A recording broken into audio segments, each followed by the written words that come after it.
Dr. Patra, what about all of the first few weeks of April, all of March, all of February? In February, cases started going. Have you seen any of your party roadshows or rallies? You're telling us that you were following COVID-appropriate behavior when it became completely unavoidable is when you switch gears. Till then, sir, your party is as responsible as any other party for letting the people of India down but not doing what you well knew was the right thing to do.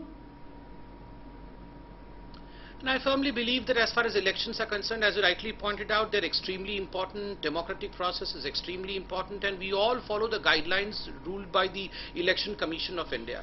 And when the cases started going up, the Election Commission took a decision. In fact, right from the beginning, there were complaints to Election Commission heard these cases, and whatever was the decision of Election Commission, we had always followed the guidelines. We have never, in fact, jumped the lines. Whatever the Election Commission said, we had obeyed the Election Commission.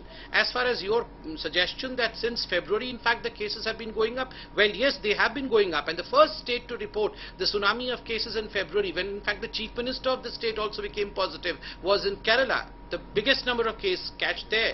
There we had less rallies. Rather, the rallies of the Congress party and the left parties were quite huge in Kerala. So today, those who are trying to take a high moral ground should be held responsible for the initial surge in these cases as well.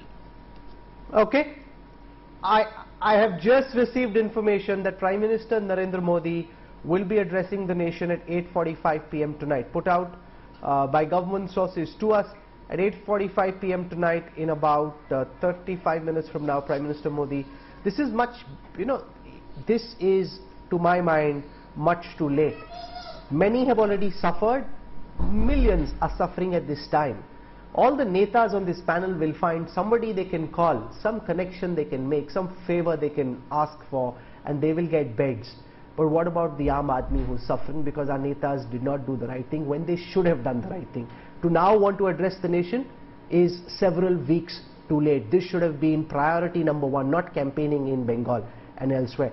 Pawan Khera, Sambit Patra makes an important point. While the government must take the large part of the blame, it's not as if your leaders in Kerala, Assam, were following COVID-appropriate behavior. If there were roadshows being done by the BJP, there were roadshows being done by the Congress, and therefore Dr. Patra can say, yes, we are guilty, but hey, this is what everybody else did in the heat of the election battlefield.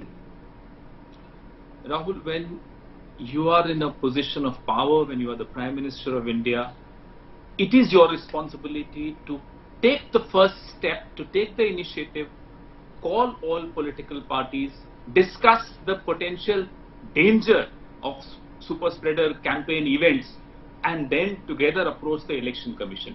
Now, when other political parties wanted the remaining phases of the West Bengal election to be merged, which one party opposed it before the Election Commission? The BJP. Why did they oppose it? Now, these are questions that we need answers for. They can't run away. They can't avoid saying कि सबने किया इसलिए हमने भी किया. आप सत्ता में, अगर आप चुनाव आयोग को हम सबको साथ लेकर चलते, तो करके तो देखते हम आते आपके साथ. We tried our best. The remaining phases should be merged. All other parties, barring the BJP, why? So this is a question which I expect in your show, Dr. Patra, to answer. After all, you can't in the morning request the sadhus to stop the Kumbh Snan, and in the afternoon go and praise the people. Are sahab itni lambi chaudi bheed aa gayi. No, a man who's so dependent on fake applause does not think it's his responsibility to also ensure that he doesn't become a super spreader. He doesn't participate in such events. After all, it's a one-man government. And if that man doesn't act responsibly, neither the government acts responsibly, nor do you expect other political parties to, isolate themselves and act responsibly. It's not possible. Yatha Raja Tatha Praja. No, Raja has to take the initiative. For God's sake. It's too little, too late. I agree with you.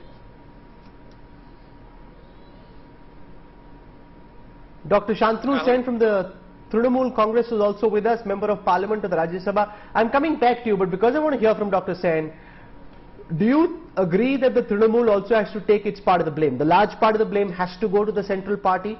They have the maximum majority. They have to lead by example. They failed, undoubtedly. But Mamata Banerjee did big road shows as well. She's walking around violating COVID protocols. You've got big rallies happening. You've got big road shows happening. and it's not as if Mamata Banerjee in any way was a paragon of COVID appropriate behavior. Yeah, I would come to your point, but before that, let me ask you a question. Do you think that there is any reason to believe that our government of India has taken this COVID sincerely since day one? Do you think so? Because of this Madhya Pradesh horse trading and because of this Namaste Trump, there was a delay of nearly 3 months, which has created a massacre so far the COVID pandemic one is concerned. Again, come to West Bengal election. It is only Mamata Banerjee and Trinamool Congress who gave the proposal to merge the election and raise the question. If in a state like Tamil Nadu, where there are 234 assembly seats, if the election can be held in one phase, why during this COVID session, for 294 assembly seats in West Bengal, the election is to be held in 8 phases? See, the issue is, ideally it was known to all that the Election Commission of India is an autonomous body and it should function autonomously. But in reality, the Election Commission of India has become nothing but a puppet of this BJP government.